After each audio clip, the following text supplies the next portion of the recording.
Hang in there with me, y'all. Just getting it blasted out um, to multiple groups and everything like that, and we will be ready to go.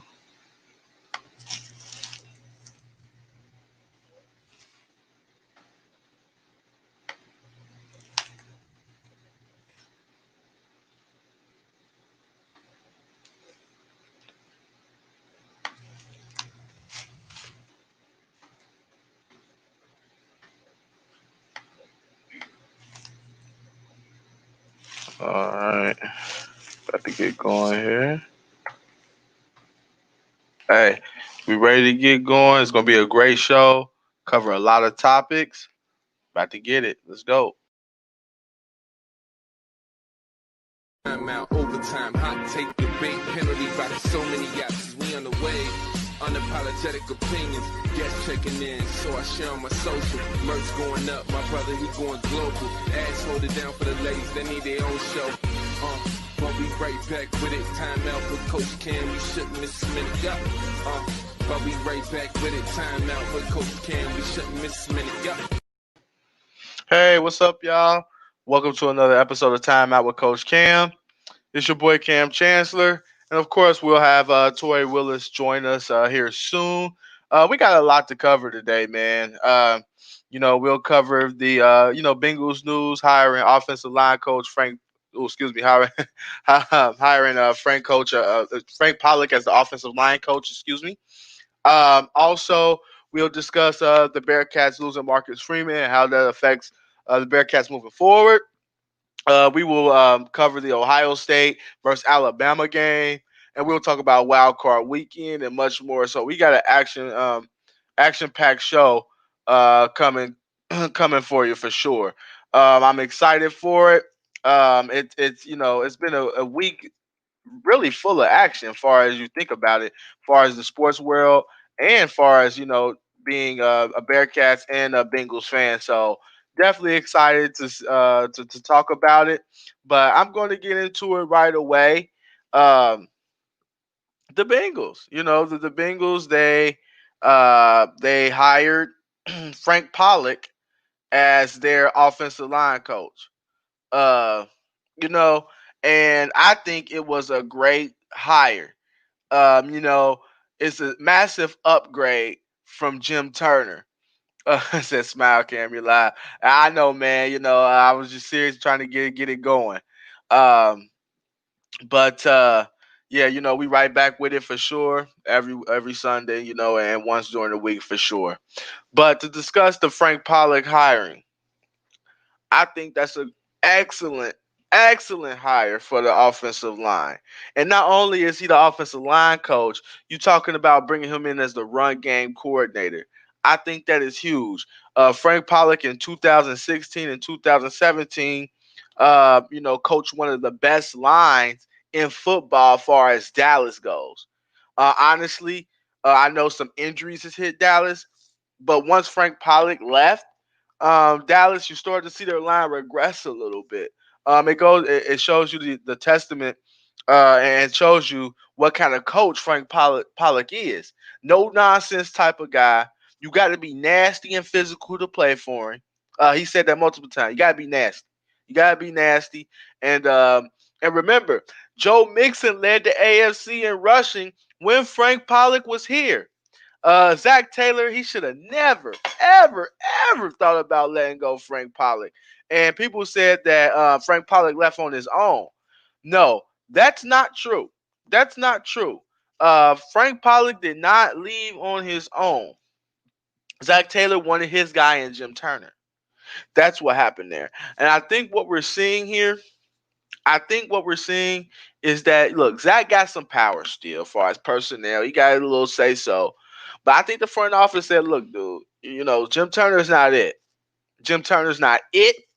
And we're gonna bring in some guy. We're gonna help you bring in a solid guy. And it was a guy that we had before that we should have never let go. Never let go. And Frank Pollock. He's a good coach. I think he'll get the most out of those linemen. Now we got to retool the line a little bit. Bobby Hart should be a starter. He should not be a starter.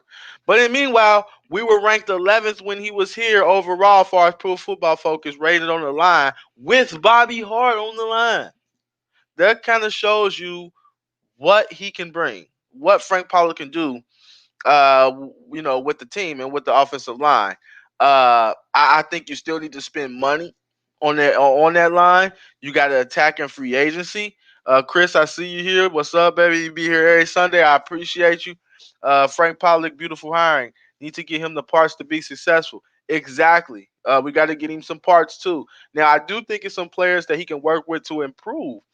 Um, you know, like Spain. I don't think Spain's a bad guard. I think he's a average to solid guard there that you can put at a guard position. It's very important to upgrade the other guard position. I think if you can go out and spend money on a Thuney, on some of that nature, that would be huge for the offensive line. I know every the Bengals fan want Thuney, want Thuney, want Thuney, want Thuney. I'm not holding my breath on Thuney, to be quite honest with you. I do see us possibly getting a tackle like a Taylor Mouton or something like that, and then attacking the guard in the draft. That would be a good way to go as well. But I am excited about the hiring of Frank Pollack. This is a good offensive line coach. He's know what he's doing. The results have been there in the past, and that's what I'm looking for. Somebody with a decent track record.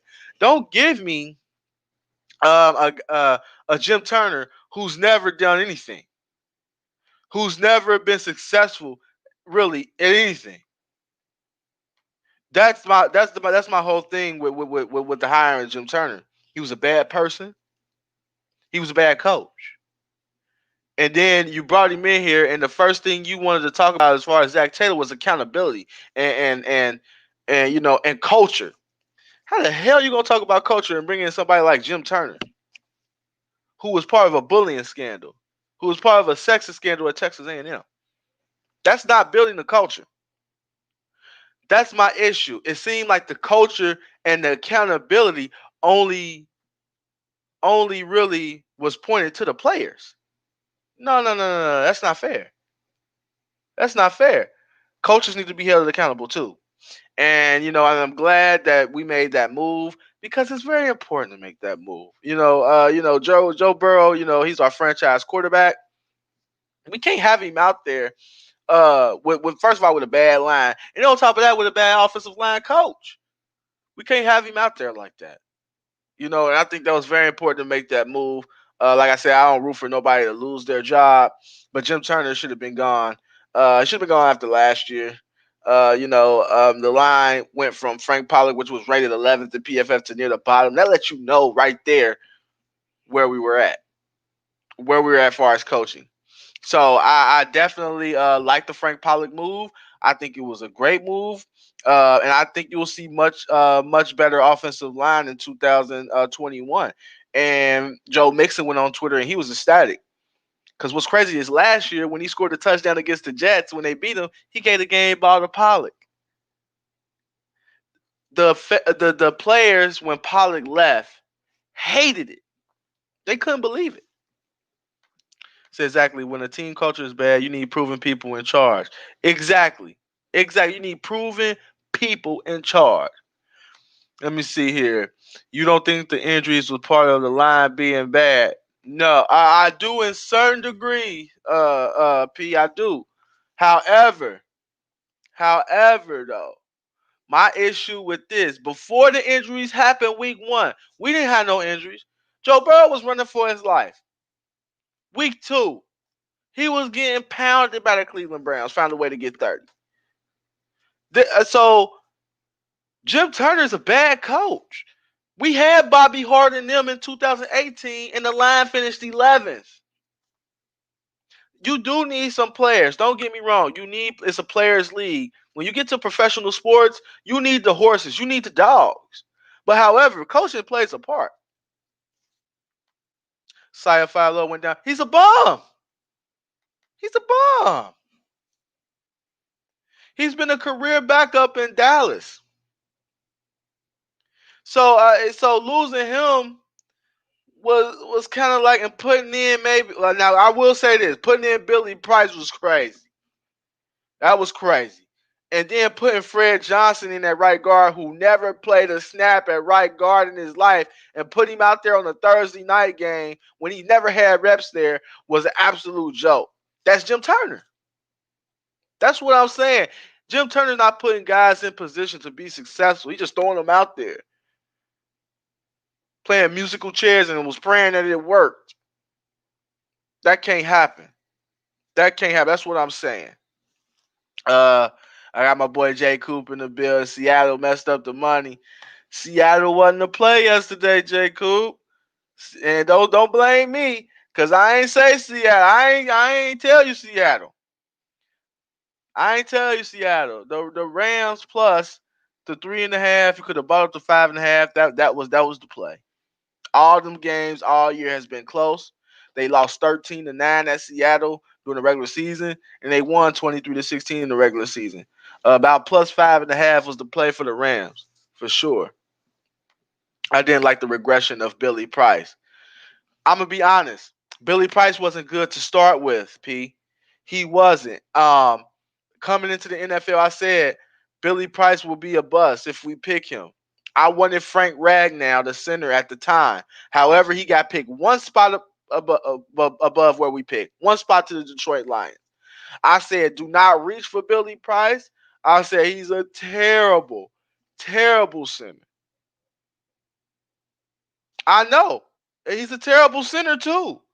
Bad snaps, short arms, which causes to lunge, and when you lunge, you're gonna get beat. You're gonna get beat. I just didn't like his measurements stacking up when he measured at the combine. I didn't like it. I don't like a center or a guard with short arm. I don't like a lineman with short arm. Can't extend, can't get the block, and that's what's Billy's problem. He's not extremely athletic with his feet. Um, Billy was not. I knew we was gonna draft him, but I said this ain't good. This ain't good at all. I was never high on Billy Price from jump. I don't think it was a regression. I just don't think he was that good to begin with.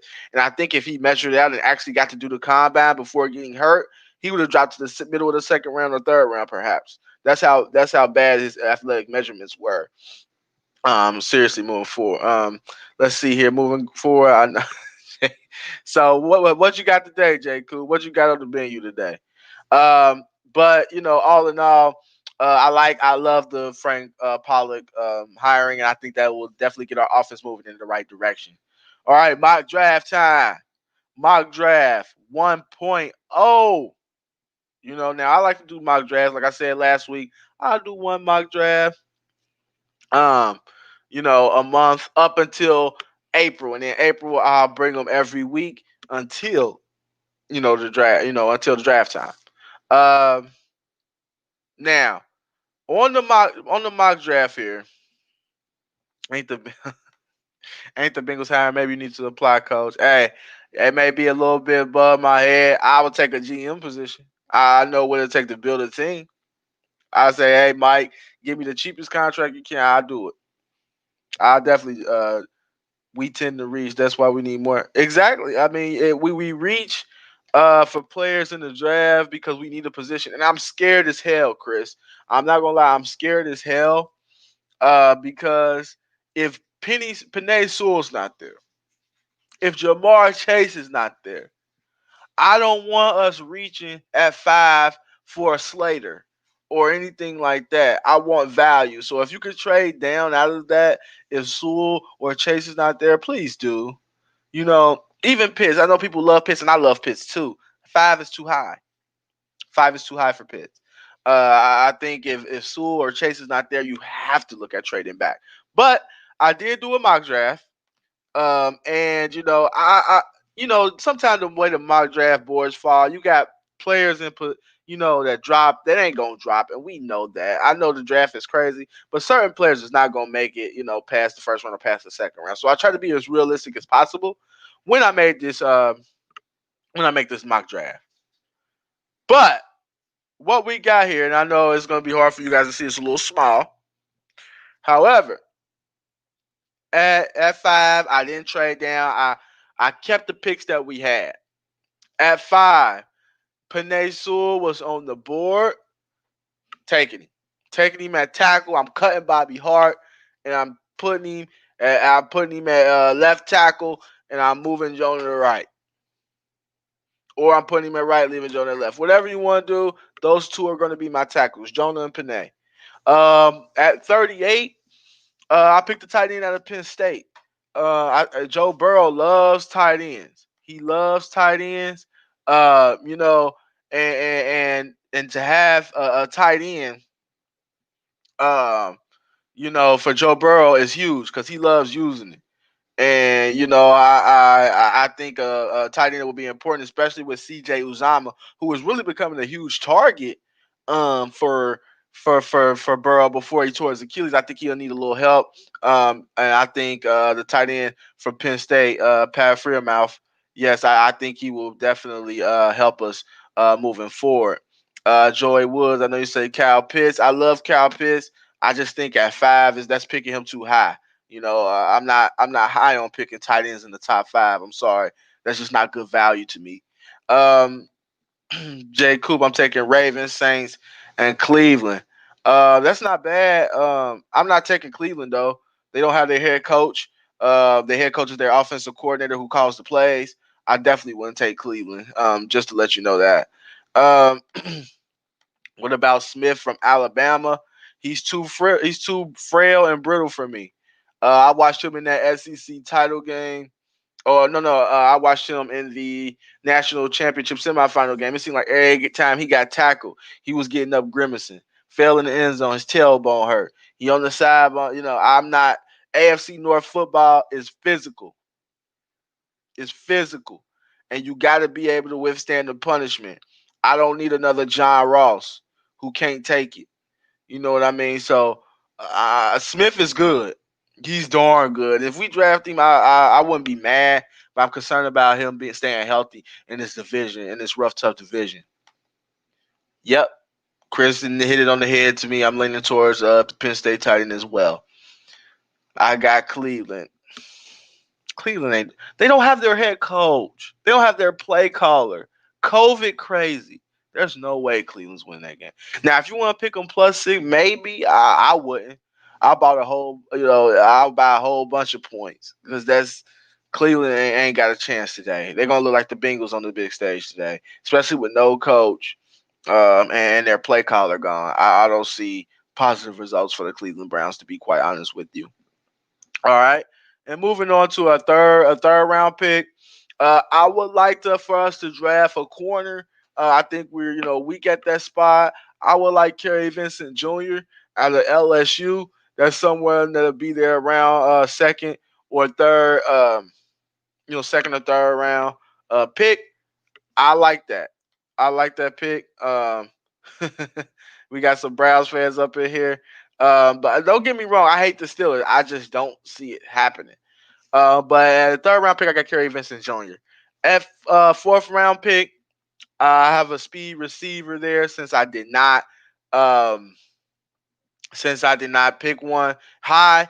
Tutu Atwell, receiver from Louisville, got some speed, got some size, can get down the field. I think will help our receiving core. Fifth round pick, I like Ben Cleveland, offensive guard from Georgia. Still need line help, still need line depth there. And at 165, the sixth round pick, I got Jared Patterson, running back from Buffalo. It seems like later rounds you kind of go wherever you want to go. And I think Jared Patterson will be a solid running back. This is a guy that rushed, I believe, for over 300 yards in the game. And it could definitely provide some depth. Jordan Scott, defensive tackle from Oregon. I think you'll see Geno Atkins part ways with the Bengals, be mutual. And I think that we would need some depth there, but also look for that to be attacked in free agency as well. And at the last pick of the draft, I got Elijah Hicks, the safety from Cal. Sean Williams is leaving. I think you'll find another third safety farther than free agency, but just to have depth back there, I think that'll be the seventh round pick there. And like I said, when you get in the later rounds, you can go wherever you want to go. But I think that would be a good draft for us if we did not try to trade back or anything like that. And Sewell's on the board, you take him. And then I think if you can get us that tight end from Penn State in the second round, you back that up with that because Joe Burrow loves throwing throwing to his tight ends there. So that's definitely exciting. Let's see here what we got. We got Randy Lee Saints on upset alert. We'll talk about. We gonna discuss it. Bengals need to draft a corner from Alabama, Patrick Surtain. I'm scared of Alabama corners, Tyson. And I'm not gonna lie to you. The last Alabama corner we drafted was Drake Kirkpatrick. That did not work out well. I'm looking at some of the outside of Minka Fitzpatrick and Marlon Humphrey. Alabama corners ain't been successful, man. I'm gonna be honest with you. I'm not saying it's successful, but when you talk about picking that top five player got to hit. It got to be for sure. And I think Panay Sewell will lean more towards the for sure side than Patrick Surtain. I'm not saying he's a bad player at all. I just don't think it's a good value at five. That's the only thing that I'm saying about that. So we did the mock draft for the Bengals. We talked about Frank Pollack, so that's very exciting. To see some positive change that's going on with the Cincinnati Bengals. And before we wrap that up, is too high for Surtain. I think so too. And I know he hasn't been tested a lot because a lot of people don't throw his way in college.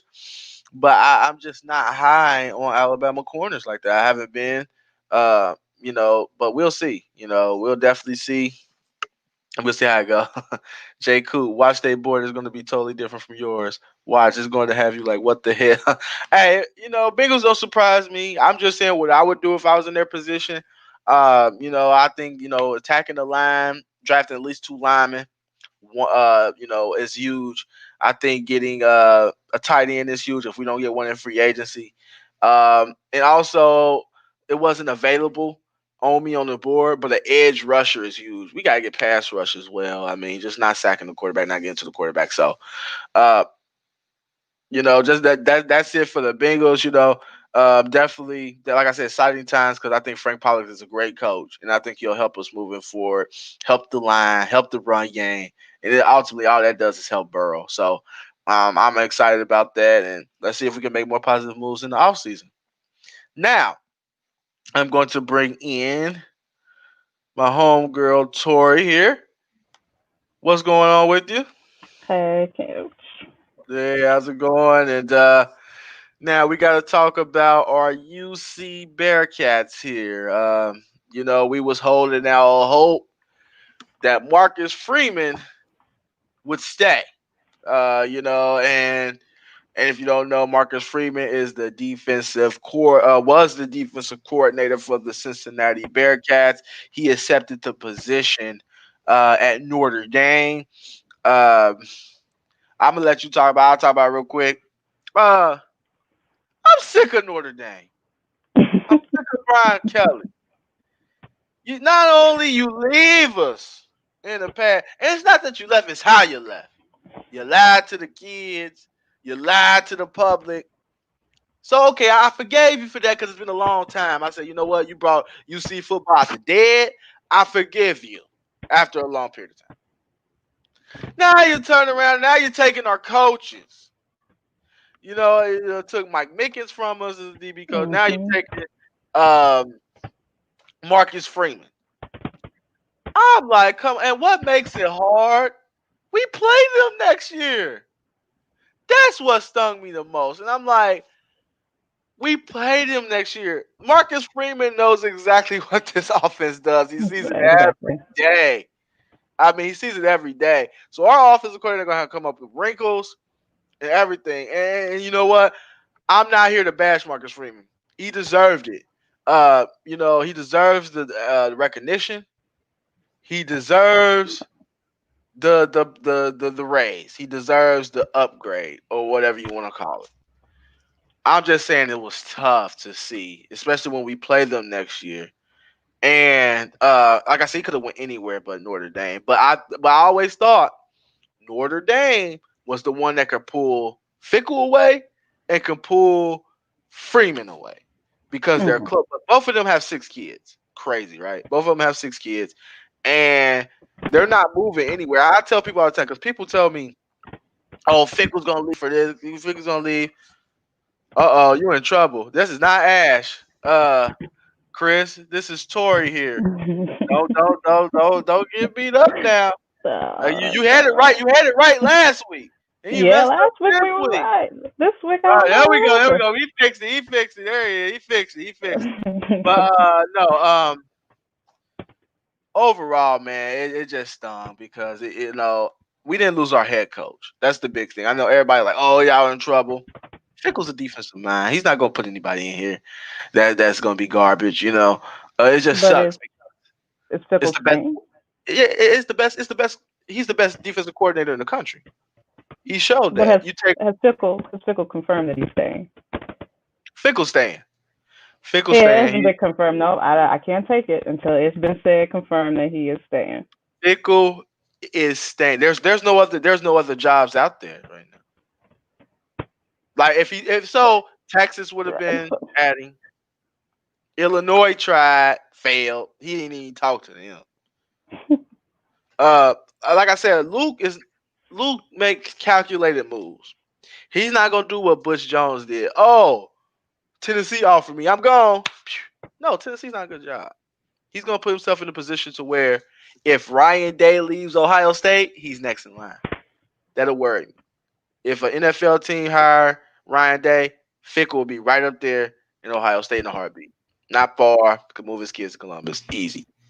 Notre Dame. If Brian Kelly go to the NFL, I'm worried about Luke Fickle. It's Not not far. confirmed until he Could says move. he's staying. He's not going anywhere. Where's he going? What job open? Again, can't go with it until he says that he's staying. On top of Okay. that, it's I understand that, but Fickle's not going anywhere this year. no. But Marcus, I mean, do you think we will be okay moving What forward without Marcus with Freeman, at least? without Marcus Freeman, if Fickle does stay, as you mentioned, he has a defensive mind. I believe if it's in with his power to bring in somebody, he's not going to bring in no bum or somebody who's not capable of doing the job, not capable of essentially being like Marcus Freeman or having that aspect. Mhm. With Marcus Freeman, however, leaving again, like you said, I'm not mad at him. He has 6 kids. He didn't have to move far if he's moving them at all, Mhm. it's a pay upgrade. Who are you to deny somebody for wanting a promotion in a sense? I do worry about playing them next year. I mean, we need that game to continue to show that UC is worthy. We finally get to play a big game, a big school, and here we are. We have to face our defensive coordinator, who already knows our offense is in and out. Well, Mhm. also what's also saying being said is just as a Bearcat fan and an alumni, at the top of that is that will UC ever? I feel like UC is a stepping place. And will we Step, ever stepping keep? stone.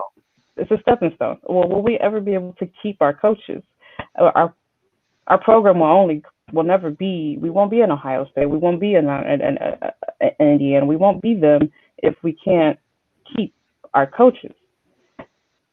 And that's what I'm starting to see, and it's kind of saddening. Is Yeah, I that mean it's real. it's a It's stepping real. stone, and I would like for us to not just be stepping stones. I would like for us to hold and maintain our coaches. Yeah, and I agree with you. And I'm gonna touch on some of these comments before I piggyback off of what you said. Um, and I just missed this one. So the Lions hire Marvin Lewis. They should. I'll keep that simple. They should. If you want to talk about somebody who know how to rebuild from the bottom, Marvin Lewis is that guy. Um, so I told you he was leaving the Bearcats. Yeah, that's tough. He did leave. I'm happy for him though. I'm happy for him. He took our team to heights that we've defense or heights that we never seen. So I'm definitely happy for him for sure. But we got some noise going on. I'm trying to figure out what's going on. Maybe it's me. No technical difficulty might be the headphones.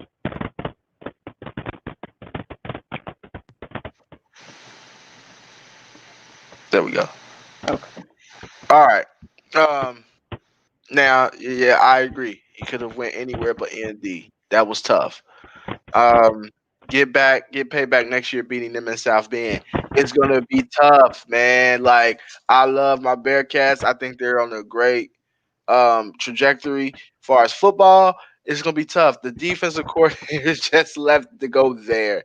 He knows everything. He knows Ritter's strengths. He knows his weaknesses. He knows this team's strength and weaknesses. It's gonna be tough, and we're gonna have to require on our OC Denbrock to make wrinkles and adjustments to be able to offset what Freeman went up against every day. That's gonna be tough. That's gonna be tough to pull off.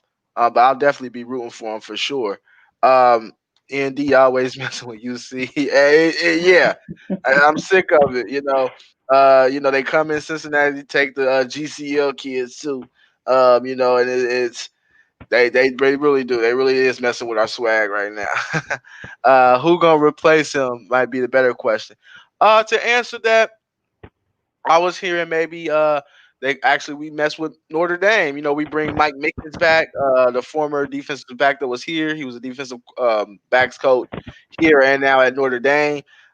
We may bring him back. I know there's a guy Al Washington referring to, and like I said, I'm not worried about who Fickle's gonna hire the right guy. Fickles have put together a great staff, and I think I'm not worried about him picking the right guy for defensive coordinator. Um, bring in Coons. Why would Coons? Woods. I love Kerry Coons, but he's the defensive coordinator at Ohio State. He's not coming here. Mm-mm. That's a demotion. To be quite honest with you. Um, exactly. He ain't leaving O State to be a DC, and he already the DC up there. Um, or you say, oh, if Fickle leaves, Coombs take over. Oh, well, that's different. Possibly, I would take Coombs just because he knows the Ohio area so well, and he could recruit well. So that'll be definitely something I was looking forward to. Let's see. Regardless of level, do you ever think it's a a coach, gift or curse for a coach to wear multiple hats? That's a good question. Cause even my time, Chris, where I was head coach of Little Car, I didn't want to wear multiple hats. I wanted to be the head coach. I wanted to oversee things. It just depends. Sometimes you have to. I don't think Fickle's the guy that wants to wear multiple hats. That's why he gave Marcus Freeman the DC job, let him do his thing, and Fickle was overseeing. But it is hard to wear multiple hats when you're the head coach. I think that's with Zach Taylor. He want to call the plays and be the head coach. He got better as a play caller, but I would like to see him get that up to somebody else. He could be part of the game plan duties, but I would like to see him get that up to somebody else. But obviously he's not. So we'll see how that goes. I'm tired of UC being the farm system for Power Five schools. And that's basically what it is with Exactly. coaching. It is Exactly. with coaching. Hmm. It's a coaching farm system. Cincinnati is a perfect place to recruit because you can recruit Ohio and be successful. And then once you're successful, you move on.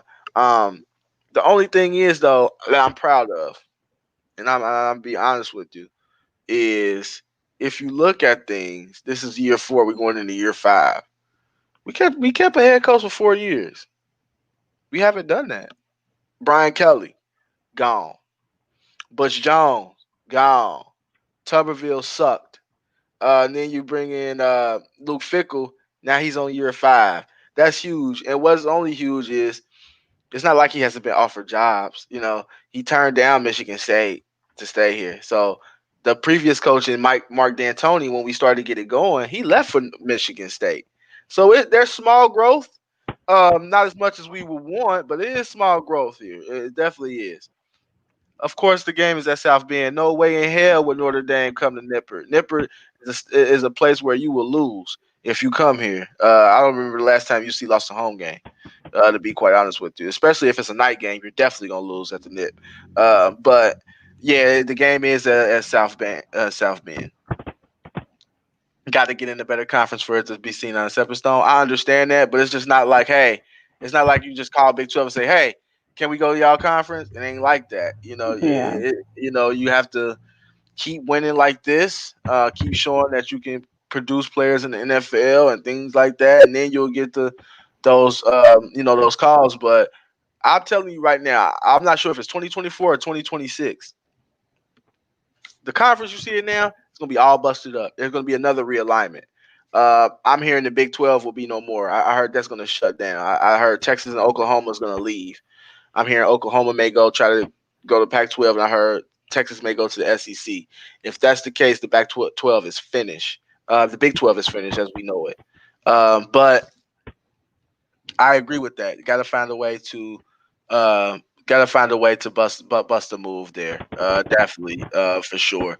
But we got to move on. We got a lot of stuff to talk about.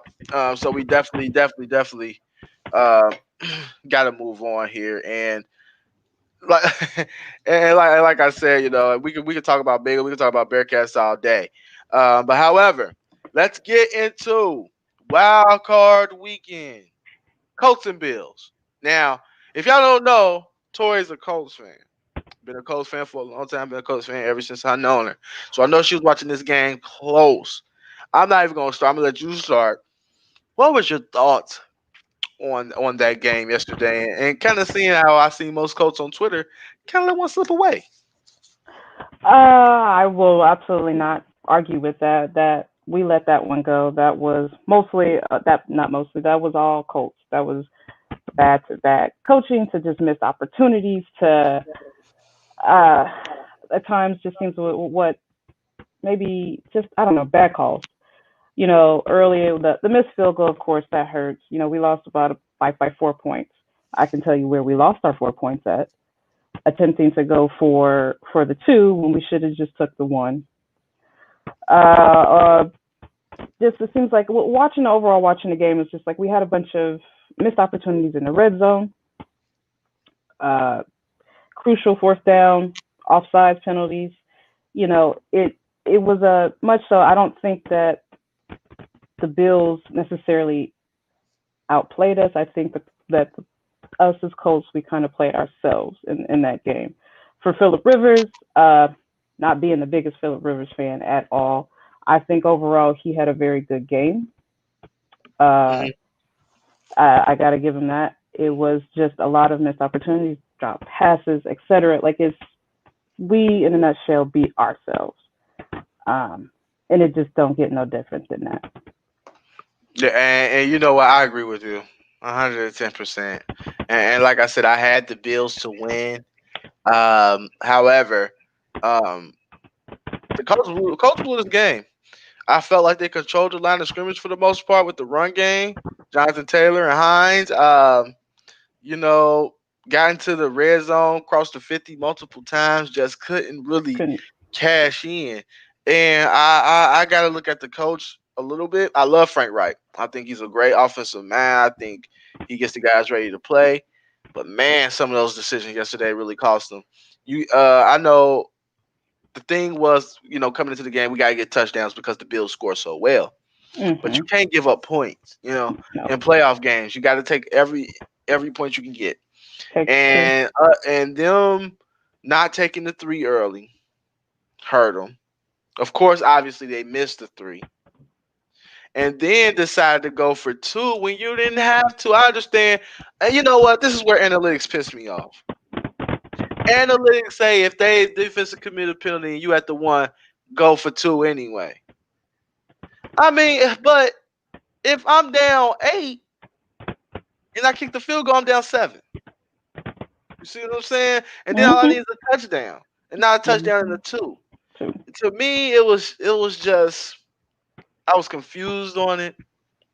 I didn't know why the decision was made, but hey, a little a little book that tell that some statisticians made who never played a sport a day in their life tell you should go for it. I'm not for that. Uh, I think analytics is ruining the game somewhat because people looking at this little sheet with a book to tell me, okay, I'm at the one, maybe I should. No, common sense. Make it a touchdown game. Mm-hmm. I didn't understand it. I didn't understand it at all. But Philip Rivers showed me, he had some guts, man. He did not want to go. If that was his last game, he didn't want to go out like that. He tried, he definitely tried, and he, like I said, he threw a couple duck passes, but man, I thought he played well overall. And Jay Cook wants to say It was Vegas. It could yeah, have and been. It it could could have be. been. Yeah, I But I will will say as this, Jay. Watching the Go ahead. game, watching the game, I would say I thought that it was completely over after the fumble. I will go ahead and admit to y'all that that was in fact a fumble. Uh, Boom. There you go. it Yeah, I'm gonna let was you in go ahead. fact a fumble. Was I happy that the ruling stood? Absolutely, as a Colts fan. But that was it. He got back up. He was not touched when he was down. He got back up. It was a fumble. Fumble. And I mean, at the end of the day, Bills won. The right team won. They won despite the call. It was a fumble. Tough, but it was. Yeah, yeah. Vegas made that call yesterday for sure. Cause I'm like, that's a fumble. I'm like, there's no way. But definitely, it was a good game though. Not to take away from Good anything, game. anything from Yeah. both teams. Both Great teams. It was a game. great Just game. unfortunately, your Colts came up a little bit short there. All right, moving on. Excuse me, Rams, Seahawks. Rams shut them down yesterday for the most part. I know they got a late touchdown with DK Metcalf. That ain't mean nothing. But for the most part, them boys got 13 points. Okay. Hmm. And my question is, what happened to Russell Wilson? What happened to Russell Wilson? It was that the Rams defense. As you did the whole, if you watch the game the whole entire time, it wouldn't Russell. It didn't seem like they ever got into a rhythm because they couldn't. Mm, They mm. kept at him. They had one sack on him, and every time he did make something produce, he rolling out the pocket and he chucking down the field. Running for his Yeah, life. was running for his life. And while Russ, he can move, he could do that, but not all game. Like Yep. he was the whole time running for his life. The Rams defense was where it was at. Um, Unfortunately, I'm a little ticked because I had the Seahawks winning. But can't underestimate that Rams defense. That's 104-man rush. He kept at it. Yep. Hey, and you really, they. One thing I will give the Rams is like, they came in really thinking that they weren't even going to have their quarterback. They didn't plan on playing him. And what made it Mm-mm. even more impressive about that win yesterday with the Jared Goff was playing with a broke thumb pretty well. I mean, his thumb is in bad shape. I mean, it's in bad shape. And you gotta tip your hat to the coach. You gotta tip your hat to the coach, Sean McVay. You know, really put an emphasis on running the ball. Yep. Cam Akers ended up getting 100 plus 100 yards, yards. 150 plus, I think, total. Mm-hmm. Really dominating the football game. And you look at that pass rush from the Rams, it's sickening. Donald, I believe, got 2 sacks, and then he missed the fourth quarter, and they really didn't miss a beat. You talk about they were Nope. still getting after it. They were still making Russ uncomfortable. Uh, you know, and it's really affecting them. And you know, it's time for the Seahawks to get um to really get Russell Wilson a line. Yes, I'm tired of exactly. seeing him running for his life. Mm-hmm. I know the Rams pass rush is good, but my God, I mean, it seems like he's been running for his life the last 3 years. And at some point, you're gonna have performances like this. And I'm gonna go to some Jay Coop because he bet on the Seahawks. I'm with you, uh, Jay. I'm with you. Seahawks rushing game has been different second half of the season. That's the problem. They like a rushing game too, really. I They don't think have really one. they depend too much on Russ. On Russ. Because I don't think Carson's a bad running back, but then again, that line is so bad. And Carson, can't really. He's not a wiggle guy. He's more of a power guy. So if ain't no holes there, he ain't going nowhere. So it was tough for the Seahawks to see. I had the Rams, but I thought it would be better than that. I didn't think the Seahawks would just lay an egg like they did because when you have a top 5 quarterback, I feel like the Seahawks lay too many eggs like this to have a Russell Wilson. You know what I mean? And to have the coaching staff they have and the players they have, it's too many times they lay an egg. And I was disappointed in their performance. To say the least. That baby, he couldn't get no sleep tonight. So it was the It was baby the fall baby off. my boy Quiz said last 6 7 weeks teams took the deep ball from Russell and make him beat them in the short passing game. Passing game. Which if that's the case, it's kind of eye opening because he's been struggling like these last I say about 5 weeks. He ain't been the Russell Wilson as we the MVP form Russell Wilson as we know him, man, for sure. Even though he was running, he could have ran for some more yards instead of trying to stay in the pocket and make a play, get yards. I agree with that. I agree with that. For the first time ever, and before we'll move on. For the first time ever, I thought Russell Wilson saw ghosts yesterday. Just getting so much pressure all day. I thought he was bouncing outside the pocket when he have to, and I thought his mental clock was really sped up by the pressure For sure. of the Mhm. Rams, and I Yeah. think we saw a little bit of that. It said the OC is horrible as well. Okay. Yeah, Yeah. yeah, that wasn't good either. So there's multiple things going on with Seattle that they need to fix. Seattle need a running back. I like Carson personally. Their line is terrible. And the fact that they don't try to run the ball. It was an issue That. I had with the Cincinnati Bengals. Carson's not a bad running back. They don't try to run it. They don't give him no carries. So they say Russ here, go win us the game, and you're not But gonna every time he be carries, you don't get anything. So that's not an right, and you're not option gonna they be can do right now. the good team like the Rams, being one dimensional. It's just not gonna happen. All right, moving on. Now, I gotta touch one of your Buckeyes real quick, Ohio State fans. I'm sorry, y'all gonna come at me. Chase Young. Now, if you talk the talk, you gotta walk the walk. Last week, after they beat Philly, he ran off the field and said, Tom, I'm coming. I'm coming, Tom. I'm coming. He said that while running off the field. One tackle, one assisted tackle, no sacks. I'll let you go. But I'll just say this. You can't be talking trash to Tom Brady. It's almost like the Jordan effect, in a sense, to where you Yep. say, I took that personally. You know what I mean? I took that Mhm. personally.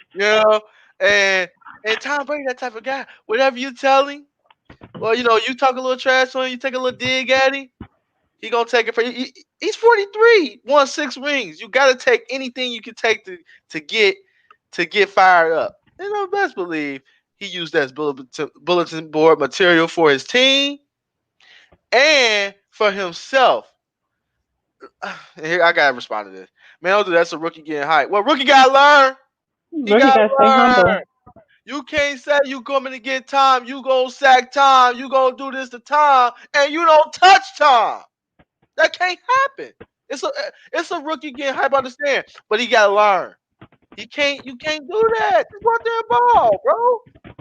Chase Young is an outstanding athlete. He's a beast. Defensive player of the year. He's a monster. I'm not saying he's not, but you gotta bring it. When you say stuff like this, I'm not. I don't care about no hurries. Don't tell me if he's double teamed. That's no excuse. I'm not trying to hear it. When you say I'm coming for time, you gotta hit him, and you gotta make sure you sack him. Period. That's what I was looking forward to, and that's the only reason why I gave some kind of hope that Washington would win this game. It's Mm. because I thought the front four and Chase Young could get after him. And when you talk the talk, you gotta walk the walk. Period. And I'm gonna let you go. He said, what was he supposed to say? Not that, oh, I'm coming, Tom. I'm gonna get you, Tom. All that kind. For what? For what? Don't say nothing. Or say, look, Just me and play. the defensive line, we looking to get after it this week. We looking to get after it. We looking to pressure Tom. We looking to get him off his spot. Try to make it difficult for Tom and make sure that we can keep the pressure up on Tom. But when you talk about you gonna get him, I want Tom. That basically tell me you gonna get a sack. You ain't get a sack. You ain't get a sack. And having confidence and swag don't mean you gotta talk about it. Why do people confuse swag and confidence with going out talking trash? You don't have to. Swag and confidence is all in the play. It's all in your play. Swag and confidence. Do Aaron Donald talk? Anybody watching this show right now that's coming at me talk about Chase Young this, Chase Young that, or I'm coming for you because I'm not coming for him. I'm asking you this: does Aaron Donald talk? That's all. Tori, you go ahead. What do you think about the Chase Young, talking to Tom Brady, not getting a sack, getting one tackle, and the game overall? And I'll let them respond here. I mean, you pretty much took it. For me, of course, I don't mind my rookie being hyped. I don't mind him being confident or going in with a good head. But at the same time, I gotta ask you to remain humble at times. You are a rookie. Before you talk, make a name for yourself in the NFL. Uh, and I just feel you don't have to. You said it yourself. You don't have to. You don't. You coming from Tom Brady for crying out loud.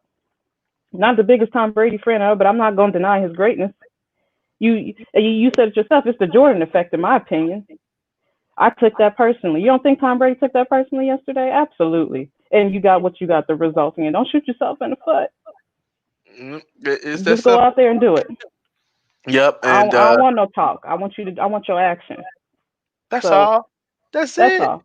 That's it. And he said we're tired of all the scripting and PC answers. I get it. I look, scripting and PC answers is not fun for me, especially being a guy that's doing a sports show and everything like that. I like this type of stuff because I get to talk about it. But however, I'm not poking the bear. I'm not doing that. Like I said, you can be confident, be swag, be swagged out without saying, "Oh, I want time. I'm gonna get time." I took that personally. That's what happens. That's what happens. You don't want to give any added motivation, to a person that has been a champion in this league before and still playing at a high level. That's all. He got 6 rings. Just he got six, and then you talking trash, and you playing with a third string quarterback. Like, come on, bro. Oh, let's Don't talk get me about wrong. that. Dude play well. Hinky, He played he well. played solid. I'm not denying him at all. At the end of the day, third string is third string. So you gotta know what you're doing in this scenario, man. That's all. Like I say, I like Chase Young. Chase Young is a beast. But I think he'll learn from this a little bit, and he'll just do more with his play. I think more than his words because the great ones they don't got to talk. The Khalil Max, the Aaron Donald, they ain't got to talk. They know what's up. You know what I mean? They know they gonna get it. So that's what it is for me. It's cool. It's cool. It's only up for it is only up for Young. It is. I agree with that totally, totally to the max. He'll be one of the best defensive end and pass rushers for years to come, for sure. All right, we gonna move to the NBA. NBA. LaMelo. LaMelo becomes the youngest player ever to record a triple double. Now I know you not high on Lonzo. I know that. But do you think LaMelo will become a superstar in the NBA? I think yes. And I'm never big on the Ball brothers in the first place. Mainly probably because of their father. But what I've said and I'll stand by is Lamelo has a different he has a different edge to him. He got that dog in him a little bit. To Mm, me, that performance yesterday, that was a start me performance. That was a I got that dog. I'm ready. Like you know what I mean. And then he face off with his brother too, not too long ago. Uh, yeah, he plays brother played his the brother. Thursday night. Hold on, what Was it was it? It's Friday night. was it Friday night. Friday? Yeah, it's It was Friday. Friday night. And I think Big Brother came out with 5 points. Little Brother came out with I think at least was it 12 Yeah, he almost in had a limited triple minutes. double in. He almost had a He almost triple had double in. triple. He at this point he stopped denying it. Feed the young hand. Feed that man. Like start him. Do I think he's gonna? I think he has the absolute. I think he has that mentality to become a superstar 100%. Yeah, I was high on Lamelo. I do another show, All Sports, All Plays, Real Talk, and I said he would be the rookie of the year. Um, what what's making me kind of mad is Why they bringing him off the bench? Thank you. Uh, I don't understand. I say this all the time. I just don't understand. Um, certain of these coaches and organization. You pick a guy top three, he's gonna start for me. I don't care if he's ready, not ready. He's a top three player. You gotta put him out there, put him in the fire. But anyway, in 25 minutes against the Pelicans, he had 12, 10, and 9. Uh, and then we look last night, and this was a back to back too, which is impressive. 22, 11, and 12, I believe. Um, Mhm. and 3 for 5 from three. Lamelo got the superstar intangible, makes everyone better around him. Get guys easy shots. You talking about, um, you know, Terry Rozier is now playing well. Yeah. Back playing well because of a Lamelo Ball getting him shots where he's comfortable, and things like that. And Randy's made a good point. They're trying to be nice with Graham after his play last year. Look, man, it's the NBA. This is ain't college. You know what I'm saying? This is real deal. This is a Exactly. business. So I'm like, look, bruh, Graham, you coming off the bench, G. That's just what it is. Not saying you can't get 28 to 30 minutes. That's not what I'm saying. But he got to come off the bench. Ball needs to be starting. He's a franchise point guard who's the face of your franchise, who's going to change that franchise for years and years to come. I think this is just the beginning of what we're seeing with LaMelo Ball. His jumper's Mhm. going to get better. His jumper didn't start off as bad as Lonzo's did. No. I think his jumper will get better, and he has the intangibles. And like you said, he has that dog in him that Lonzo doesn't have. And I think that's the difference. But what's crazy is LeVar Ball, he never lied to us at all. That's what's crazy. He said the youngest will be the best. He said Lonzo will set the table.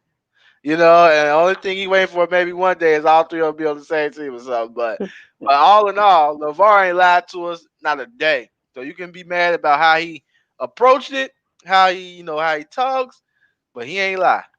He ain't. We got one. What you want to say about this one before we move on? Don't write him off yet. Now Ah, I'm with Steve, Steve Steve, on man, this, what year but is Lonzo in? he's What year is he in? What year is he in right now? Lonzo He got about too many weapons around him. He got too many weapons around him to be as trash as he is. Sorry. I think the boy is I think he should be producing more. Sorry, that jumper's still whack. What was how many points did he have again? A build he a had five Charlotte against Charlotte? little bro. He had 5 against little bro. He had 5 points. He had 5 against I'm little bro. sorry. Don't write him off yet. He better I show some in know. the next few games to come. I hate this. He has the utensils all around him, and he's still not doing well. What am I supposed to believe in? I know. I hate this. I hate this too because the other night he had 5 points, 2 rebounds, 3 assists. Um, I'm looking at his numbers now. He has 30. He plays 33 minutes a night. Nice amount of minutes. He averages 12 points, 4 assists, 4 rebounds. Um, his shooting is terrible. He's shooting less than 40% from the field. He's right at 30 from three. He only shoots 60% from the free throw line. Um, I can say, but that's the thing. That's the thing, Steve. He's averaging the same number as his brother, and his brother's a rookie. Uh, A rookie. this is year 4 for Lonzo, and I'm on board. I like Lonzo, and I want him to do well, because I really really like him. But he don't have that dog. He don't have that mentality, um, to be great. I don't think it's just not in his personality. You know, he hasn't arrived, but he will be in the league for a while. I'm not saying he won't last in the league. Heck, he's a 6'7" point guard. He could defend. He's gonna last in the league, but little brother is gonna trump him. I think Absolutely. I think Lonzo is just gonna be a solid player. I think he's gonna be a player to where you will want him on your team. Not as no one option, not as no two option, not as no three option. Heck, not even a four option. He may be a guy where he needs to play on a championship contender. and play with a bunch of guys to where he's A not the role focal, player. or yeah, he's a role player, and that's not a bad thing. The only thing is he got drafted second overall, so it's making it look like he's a bust because when you draft a second, you're supposed to be a superstar. Magic Johnson said you're gonna break my records. Your daddy said he better than Steph Curry. So when you got all that type of stuff, you know that's gonna happen. That's gonna happen. It said people wrote off Chauncey Billups through his first 4 years, and he's a Hall of Famer now. Once again, I don't see the same. the Chauncey, mindset the of mind. Chauncey Chauncey Billups Billups had a was different dog. mindset. Big shot. You know what I'm saying? Big shot. And don't get it twisted. Chauncey Billups wasn't horrible in his first 4 years. He was just bounced around the league. He played for bad organizations, Timberwolves, and then the Celtics had him for a minute. They were terrible at the time. And then he landed in Detroit and he took off. Because he had good structure around him to take off. He wasn't bad. He actually would have been good with LBJ. Yeah, he would have, but he ain't patient enough. Mm-mm. He knew that Mm-mm. Lonzo ain't had the juice. So that's why he's like, hey, package all that up out of there and give me AD. Now the only thing I would have said was I would have pushed Kuzma out instead of Brandon Ingram. But that's another story for another day. Mm, That's another story mm, for another day. But yeah, I think I but could we agree gonna to that. we gonna move on here. Now COVID is starting to hit the NBA hard. The 76ers only had seven active players yesterday, and I watched that game on NBA TV, and just you had guys logging crazy minutes. Um, no no league is going to be exempt from this, especially when you're traveling and there's not a bubble involved. Uh, do you see the NBA having any major, like really, really major issues with COVID to maybe where they have to stop play for a while? Or do you think they'll, keep this thing rolling somehow and find a way to get through the season, even though you'll have some guys or some cancellation or postponement of games? 100% COVID is becoming an issue. It's not only is COVID that it doesn't discriminate on who contacts it. You playing with seven. Now, I believe it was actually eight. They played with eight guys yesterday, or whatever game it was, whenever the game was. But you, as an AAU coach, I'm sorry, you playing with limited numbers. How many times have you ever looked down your bench? No one ain't nothing there, and you know that Don't no one ask ain't me a nothing there. question. No, Uh, nothing ain't there. Does that cost you the game because your player's currently gassed? Absolutely. And I think Jason Tatum, I think he's out for 14 days. I think he contracted COVID. How 14 hard does days. that hurt Boston? That hurt It's Boston. KD had the COVID contract tracing. He out at 10 to like 14. Well, he this missed hurts. another game. Like I said, it doesn't discriminate on who's getting it. That hurts Boston. That hurts Brooklyn badly. If Yes. LeBron get it, Ooh, I'ma cry. Yeah, I man, mean, like man. I don't think nobody's exempt. You know no. what? And just to throw off topic here, remember when COVID first started? Not first started. Yeah, kind of like first started. And it came out that two Lakers players had COVID. We Mm. never heard those players' names. I think LeBron had COVID at one point. He might have if he We did. never heard it. Think News about it. to me. When It's he good said news two in that Lakers players aspect. had COVID, we never heard the names of those Lakers. It just kind of vanished. I think LeBron and AD had COVID. Personally, that's just my opinion, and it just didn't get because COVID was so big and so much other news was going on. They just kind of just went under the rug because we never Mm. found out the players who it was. Everybody else we found out who it was, but it was like we didn't find out who. I think he already had it. That's me personally, If they but already had it, then that's good news. Antibodies, please. right, right, exactly. I understand for sure.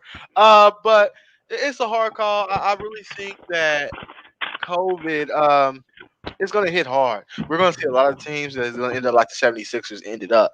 Seven players. Seeing Tyrese Maxey out there playing 42, 43 minutes is crazy. I understand they kind of expanded the rosters to 15. They need to maybe expand Yeah, it to 17. the teams. Yeah, It's just you're looking at uh, what's what's happening is you don't want to go out there with 7 players. That's just not. It's not a good look. And it's not like their fault. It's not like they're out there in the strip club. Now, if there's in the strip club or something, I don't feel bad for them. But they ain't out in the strip club. They ain't out clubbing. It's just happy. Like you go traveling through the airport. You could get it. You never know.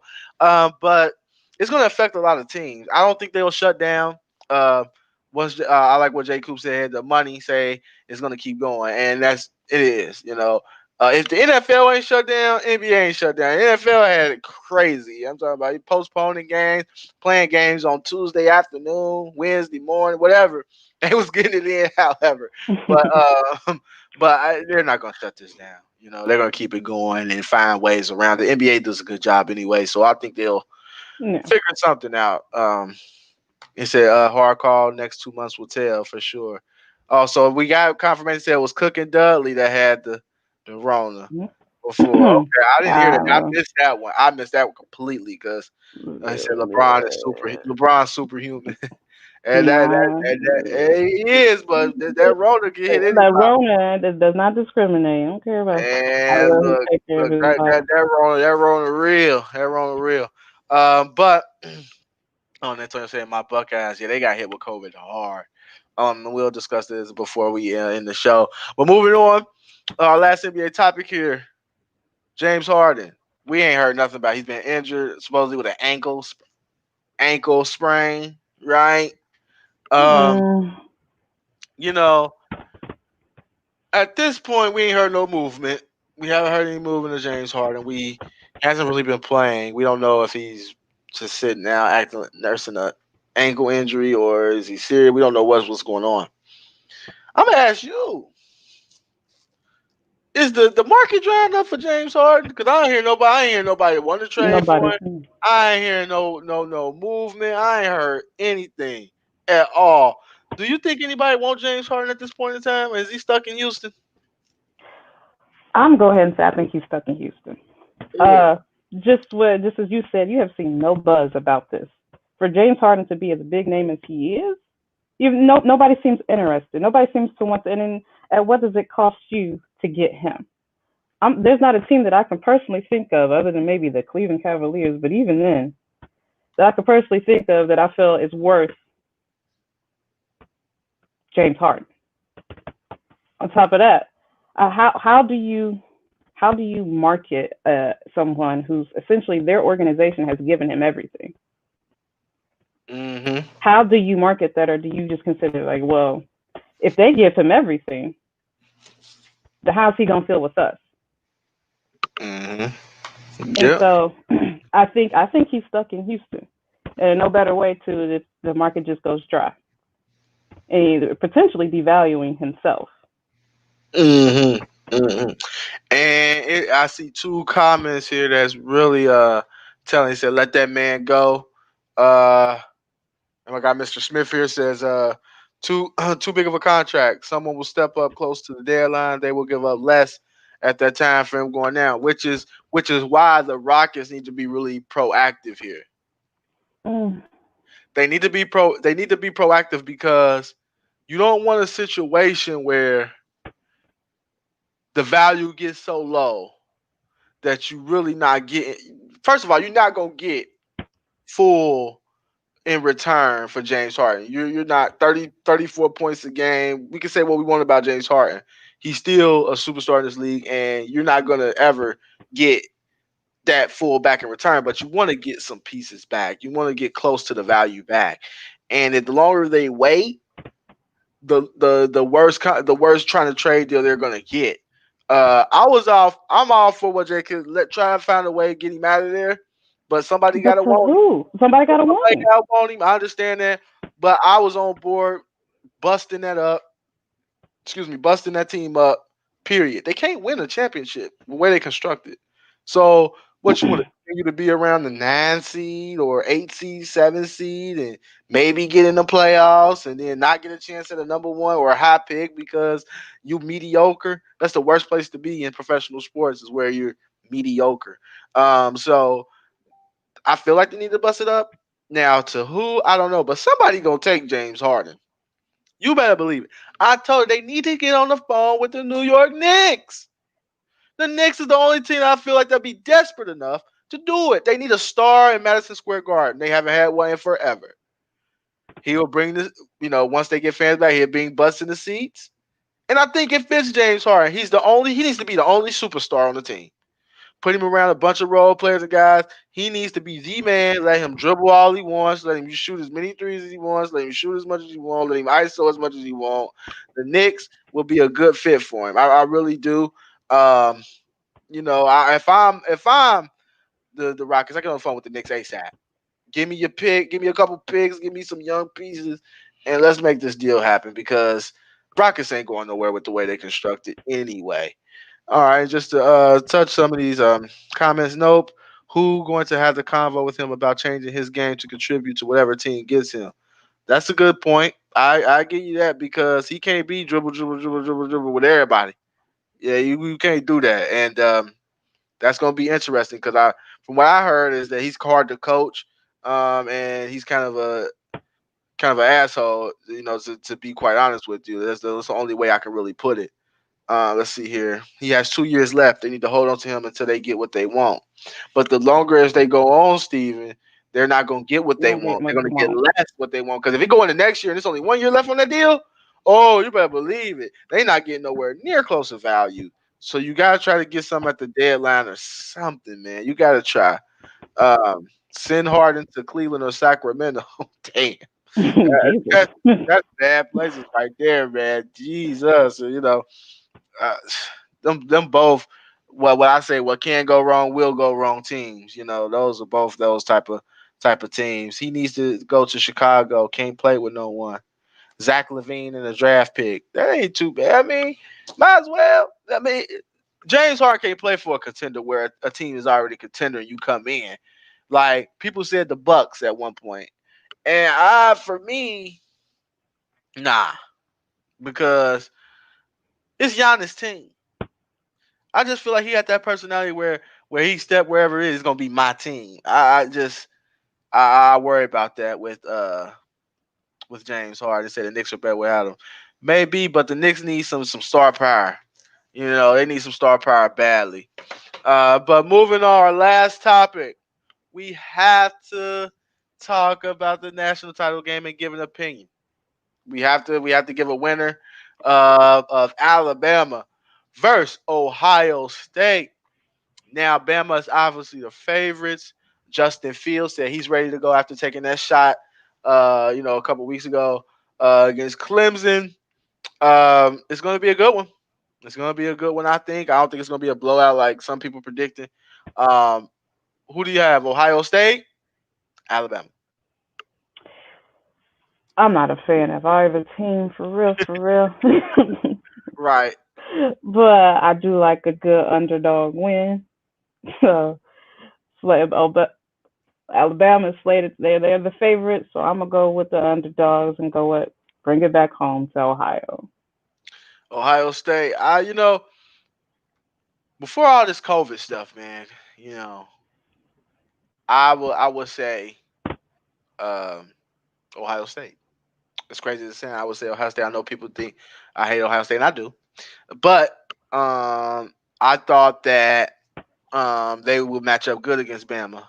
But now, if they have guys out due to contract tracing or COVID or anything like that, that really hurts them in this game. They could get by with that against Northwestern and stuff like that, but they can't get by with it against a team like Alabama. And I'm hearing Jalen, their other receiver, saying if Devontae Smith hold him under 100 yards, they'll win this game. That's true. He's a big part of what they do. Now I'm hearing possibly Jalen Waddle will be healthy for this game. That's the other receiver that could be picked in the top 15 for Alabama Crimson Tide. And if he comes and plays, I think they're in trouble. I don't think one guy can beat Ohio State. I think they're that good to where Devontae Smith can't beat them by himself. But they still have Najee Harris. They have a good quarterback in Mac Jones. And I'm anxious to see how Bama defense plays against this Ohio State offense. Bama D has been kind of labeled as, they're good, this, that, and the third. I think there's holes in that defense that can be exploited. However, yeah, I do. I do. I definitely, by Ohio State, I think Ohio State got the skill and the speed to match up with them. My concern is is the contact tracing. Who's all going to play, and Okay. where they have their full team because you can't go in there half stepping versus Bama. I got Bama in a close one, but I do think that man, don't say that. Coming off injury, we won't be a factor. My thing is this: all he needs, if he catch a deep ball or two, that's a factor. That's the thing, and the fact that he's on the field, you got to account for him. Jalen Waddle got elite speed. We talk about Devontae Smith. Jalen Waddle is just as fast. Just as fast. Not forget, Bama has to match up too. See, here come the Ohio State fans. They come to jump on me, Tori. They ain't listen to what I said. Didn't I say they had the speed to match up and exploit? Didn't I say they got some speed to exploit some holes on Bama defense? Didn't I just say that? I know I just said that. I know I ain't crazy. They got players to exploit Alabama's defense for sure. You can't just leave Waddle out there thinking he ain't gonna be a factor just because he got back. He got elite speed. He's just as fast as Devontae Smith. I'm just saying. Wade plays better this week. He struggles against big receivers. These guys are smaller wide receiver. Man, Wade has struggled all year. Bigger, smaller. Um, has he seen anybody with that much speed though, Antonio? He said about he want Devontae Smith. Well, let's see. Sean Wade ain't the Sean Wade that he was last year. I'm sorry. They moved him outside instead of slot. I think he's a slot corner. I think on the outside it gives him trouble. Um, Antonio got 42.35 bucks. We will see. We will see. See there. Here I go. I'm getting beat up. You be on my squad digging in. I'm not. I gave balance. I gave a balanced. You know, uh, uh, prediction of the game. I really did. I really did. All I said was I think Bama. I think due to the contract tracing, some cats with COVID may be out. I think that's too much to overcome. However, like I said, Bama defense doesn't scare me like that. It really doesn't. Notre Dame just doesn't have the speed to exploit it. Ohio State do, but I just think that Bama just will be just. I think it'll be a close game, but I think Bama wins in a narrow victory. Narrow victory, for sure. Big game from Sermon. Sermon's very good. Wearing the Bama defense down. We will see. That's the beauty of it. That's the beauty of picking these games. You can be right or wrong. But overall, I think it'll be a great game. I think it'll be a one-score game, regardless whether it's Bama or Ohio State. See, look, you got two guys out right now. Might be out and Smith is out. So there you go. I mean, so we things happen. Here you go. Look, Jay Coop. I'm just not talking to Jay. You do this every year. Look, I gotta talk about it. Jay Coop after Clemson beat Ohio State last year. Can you believe Jay Coop blocked me? He blocked me, unfriended me. I'm like, damn. I'm like, dang, Jay. I'm like, you was for real, huh? He like, if we lose this game, I'm unfriending you, bro, because all you gonna do is talk trash. I looked up, he was gone. I'm like, well, dang, bro. I didn't think it was that serious. I, No, I can feel him though. You could be a little harsh. I know. I've been blocked pretty a couple times, but nah, he blocked. I'm like, well, God, I'm like, y'all don't play for real. All right, but nah, man, I appreciate everybody tuning in. Hour plus. Still have double digits people watching. I appreciate that. He ain't denied either. Yes, I did. See, I told you. I looked up because like I said, he's a big supporter of the show. He always writes in. He always watches. I'm like, I ain't seen J. Coop lately. I look, J. Coop was gone. I'm like, oh dang. I'm like, I lost the person. But no, I appreciate everyone for watching. It's exciting games today. We got NFL playoffs, we got college basketball, we got NBA. It's all exciting. Um, Make sure you tune in to all that stuff and keep watching us and supporting us. Like I said, I got Coach Cam wristbands 3 for 10. And apparel as well. So we'll bring the show every Sunday, once during the week. We appreciate you. Anything you got to say before we head out, Tori? Thanks for watching again. Like, subscribe, and share. Yes. That's the huge thing. Please, I know Facebook. You watch on Facebook a lot, and we appreciate it. That trust me, we appreciate all of it. But if you can, please subscribe to YouTube Timeout with Coach Cam. Subscribe, like, share, and do all that stuff, man. Just help us grow. But till next time, peace.